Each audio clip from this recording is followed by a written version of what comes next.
Salut tout le monde, je reviens aujourd'hui avec une nouvelle vidéo, je suis trop heureuse de vous retrouver et en plus je vous retrouve dans un nouveau environnement. Je me trouve actuellement dans mon nouveau appartement. Quand vous allez voir cette vidéo, ça fait déjà quelques semaines que vous avez repris. Vous êtes entré en fac de droit pour la première fois ou pas la première fois. Vous avez besoin de motivation, vous avez besoin de personnes qui vous boostent au quotidien. Le mieux, c'est toujours les réseaux sociaux, forcément. J'ai déjà fait une vidéo sur les chaînes YouTube à suivre en fait quand on fait des études de droit. Si vous n'avez pas vu cette petite vidéo, le lien sera dans le petit i en haut. Je vous ai également demandé dans cette vidéo si vous voulez voir la même chose par rapport au compte Instagram à suivre et vous étiez à pratiquement 99% à dire oui. Fais-nous cette vidéo s'il te plaît. Et du coup je me suis dit bah c'est parti, let's go, parce que c'est vrai que Instagram c'est quand même un réseau social assez facile qui est utilisé par beaucoup de monde. On se sent un peu plus lié à ces personnes-là parce qu'en fait on les comprend, on vit un peu la même chose et ça permet aussi de nous encourager, de créer en fait notre petite communauté de juristes. Si cette vidéo vous intéresse, je vous dis sans plus attendre, il faut savoir que sur Instagram on repère en fait plusieurs catégories de comptes, à savoir une première qui est une catégorie plus Studygram, ils appellent ça sur Instagram maintenant, c'est en fait les comptes d'étudiants qui partagent tout simplement leur vie d'étudiants en mettant des posts où ils bossent, où ils racontent un peu leur journée en cours, qu'est-ce qu'ils ont bossé, les notes qu'ils ont eues, la déception qu'ils ont pu avoir également, mais que ça les a remotivés. Et c'est vrai que ce genre de compte, c'est très sympa de les suivre parce que ça te remotive, ça te permet de aussi te rendre compte que ok, tu n'es pas tout seul. J'ai également relevé une catégorie un peu plus différente qui est une catégorie un peu plus drôle, les comptes Instagram de mèmes, en fait, mèmes de droit. Ce sont des petites images qui nous rappellent un peu notre quotidien en tant qu'étudiant en droit ou alors à la fac de droit. Donc c'est plus en tant que divertissement ces comptes-là, mais ça fait toujours plaisir parce que voilà, dans ton temps libre, t'aimes bien aussi regarder des trucs un peu plus rigolos.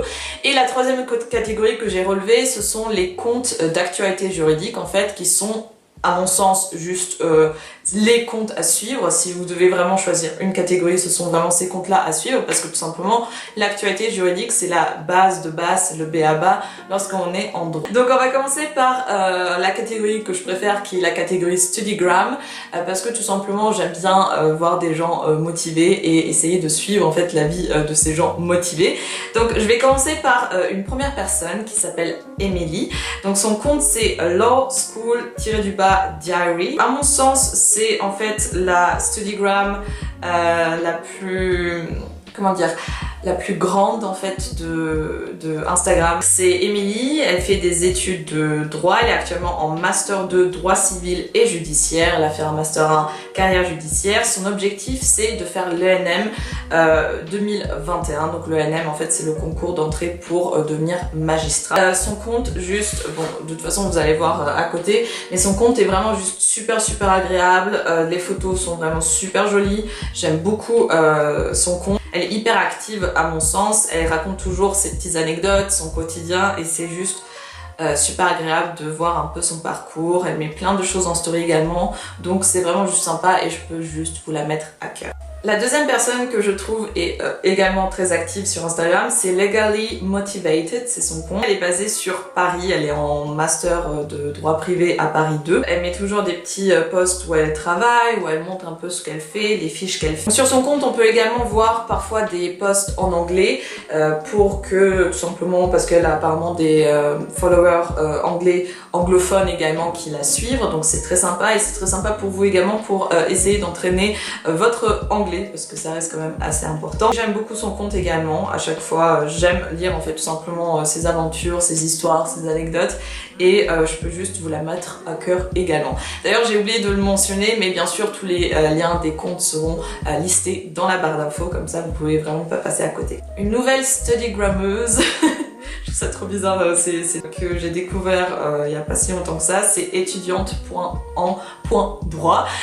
Donc c'est une nouvelle étudiante en droit qui vient tout juste de faire son entrée en L1 et qui partage tout simplement son expérience, sa rentrée, ses premières impressions par rapport au droit et comment en fait elle réussit à s'accommoder dans ce nouveau univers. Ces photos, je les trouve juste magnifiques, ça donne clairement envie, surtout les petits surligneurs. Je pense que je vais me passer une petite commande parce que moi les surligneurs c'est vraiment, ça devient même plus sain en fait, mon histoire avec mes surligneurs en fait, c'est que j'ai déjà des packs et des packs de surligneurs chez moi, mais je vais encore en acheter alors que je sais très bien que déjà ces packs là, je vais jamais les finir. Bon, faut jamais dire jamais, surtout quand t'es étudiant en droit. Son compte donne trop envie, elle est très active également, elle met plein de choses dans ses stories également et je peux juste vous la mettre à cœur de nouveau. Petite précision que je peux également donner, n'hésitez pas à également suivre ses comptes, pas juste pour vous motiver mais également pour en profiter pour poser des questions parce que souvent ce sont des personnes qui font les mêmes études que vous premièrement, mais également qui sont dans la même, pas promo, mais dans la même année que vous en fait.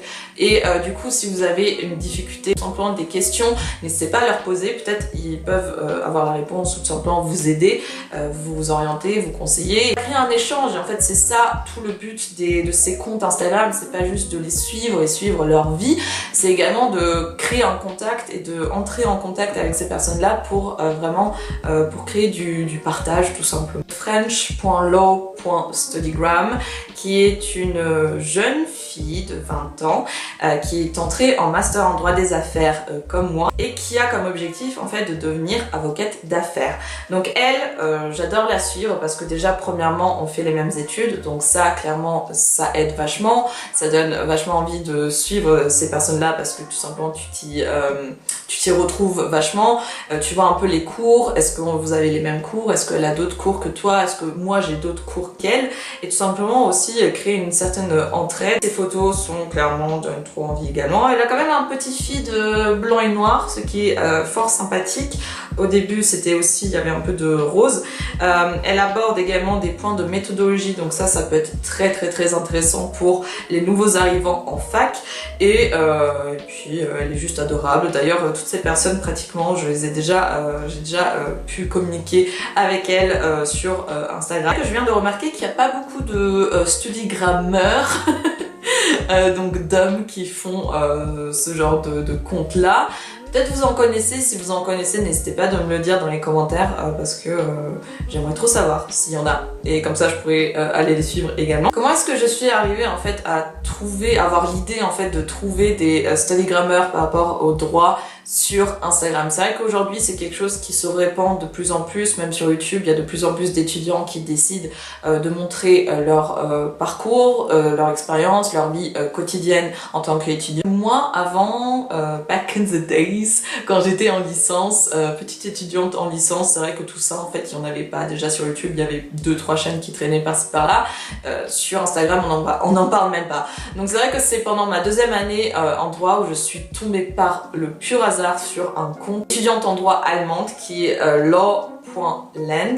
Je suis tombée amoureuse de son feed, de ses photos qui sont juste magnifiques. J'ai étudié du coup du droit allemand en Allemagne où j'étais au début complètement perdue par rapport au droit allemand, mais vraiment complètement, et c'était vraiment des comptes qui m'aidaient vachement à essayer de me motiver, de pas lâcher. N'hésitez pas à également suivre des comptes qui sont pas forcément français, toujours intéressant de voir également comment ça se passe ailleurs et même également prendre contact avec ces personnes-là pour un peu échanger, partager et voir comment ça se passe chez eux et expliquer comment ça se passe chez toi également. Il y a une petite studygrammeuse française que j'ai oublié de citer, c'est Lawtist, donc c'est de nouveau une jeune fille qui a 21 ans et qui est également en Master 1 droit des affaires comme moi, donc ça de nouveau j'adore. Et son objectif c'est de passer le CFPA en 2020, donc directement après son M1 de droit des affaires. Son feed est également super joli, j'aime trop les petits carnets qu'elle utilise,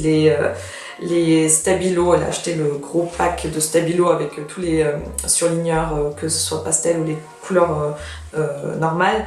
C'est juste magnifique et ça motive vachement, donc n'hésitez pas à checker. Venons maintenant au compte plus fun, au compte plus divertissant. Tout d'abord, on a Humour tiré du bas de droit, qui est un compte tenu par Juruxio, où il partage en fait des tweets super marrants ou tout simplement des mèmes super marrants et Et ça fait toujours plaisir, tu regardes et parfois tu rigoles, parfois tu t'y retrouves. On a également Quart d'heure de droit qui est, je pense, le compte le plus connu au niveau des mèmes de droit, en tout cas en France, qui est toujours très sympathique à regarder également. Tu te marres très souvent, vraiment énormément. Donc n'hésitez pas à checker ça également dans la barre d'infos. L'overdose-LVD et de nouveau plein de mèmes en rapport avec le droit, où tu rigoles, où tu t'y retrouves, donc c'est plutôt sympa également. Je vous ai menti, celui qui est le plus connu, ça reste quand même, comment j'ai pu l'oublier, Bordel de droit, BDD.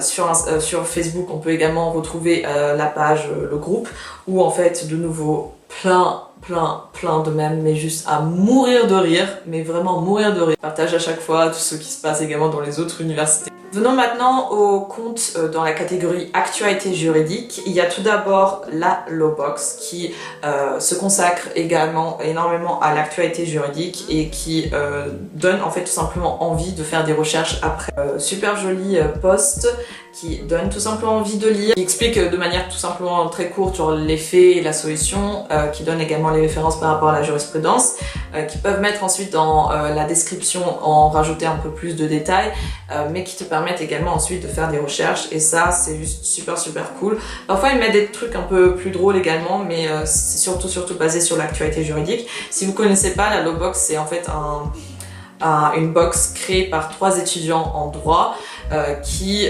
propose en fait des petits goodies, des fiches de méthodo, des fiches en fait par rapport aux différents métiers. On a Département juridique qui est donc un blog d'actualité juridique comme ils le disent, tenu par un élève avocat. Quel domaine ça concerne, quel sujet, avec les petits faits, la solution et bien sûr les informations nécessaires pour pouvoir faire les recherches après est très pratique parce que du coup bah tu scrolls, tu regardes sur ton compte Instagram et là tout d'un coup une actualité juridique, d'accord, une nouvelle jurisprudence est sortie sur tel ou tel sujet, d'accord, c'est bon à savoir. Le dernier que je peux vous mettre à cœur c'est Prépa Dallos CRFPA, donc ça c'est également en fait un compte tenu par du coup Dalloz, comme le nom l'indique également, afin de préparer en fait les étudiants au CRFPA, donc le concours pour entrer dans une école d'avocat, des actualités juridiques, et c'est super pratique parce qu'en plus lorsque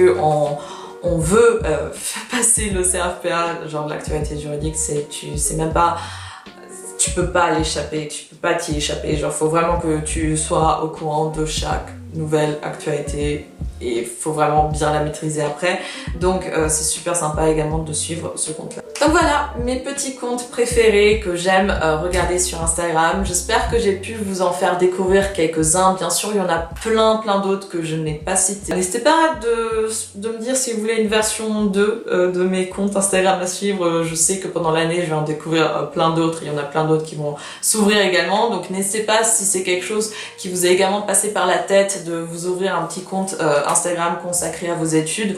Je vous encourage vivement à le faire. Je vous fais des gros bisous et confiance en vous, c'est très important, et on se voit très vite pour Noël.